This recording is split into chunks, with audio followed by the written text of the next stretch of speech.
আচ্ছা, আমি আপনাদের কাছে একটা প্রশ্ন করতে চাই। প্রশ্নটা হলো যে খাদ্যে ভেজাল দিয়ে এখান থেকে মুনাফা অর্জন করা এটা কি ব্যবসা হয়? আপনারা কি মনে হয় এটা কি ব্যবসা? আমরা যে বইয়ে পড়েছি, ইন্টারমিডিয়েটের বইয়ে লেখা ছিল যে মুনাফা অর্জনের উদ্দেশ্যে কোনো কার্য সম্পাদিত হলে তাকে ব্যবসা বলে। তো খাদ্যে ভেজাল দিচ্ছে তো মুনাফা অর্জনের উদ্দেশ্যে, তাই না? খাদ্যে ভেজাল দেওয়া হয়েছে মুনাফা অর্জনের উদ্দেশ্যে, তার মানে ওই কাজটা করা হয়েছে মুনাফা অর্জনের উদ্দেশ্যে, এটা কি ব্যবসা হবে? না। তার মানে কি? তার মানে আমাদের জানার মধ্যে একটু ভুল আছে, এটা একটু সংশোধন হবে।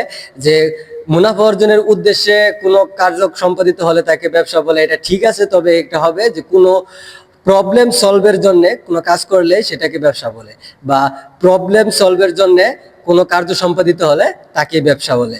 হ্যাঁ, এখন বলতে পারেন যে প্রবলেম সলভ, তো যে কোনো প্রবলেম সলভ করা যায়, সবগুলা কি ব্যবসা? হ্যাঁ, সবগুলাই ব্যবসা। কিছুটা হচ্ছে প্রফিটেবল ব্যবসা, কিছুটা নন প্রফিটেবল ব্যবসা। হয় যেটা থেকে প্রফিট আসে সেটা হচ্ছে প্রফিটেবল, আর যেটা থেকে প্রফিট আসে না সেটা হচ্ছে নন প্রফিটেবল বিজনেস।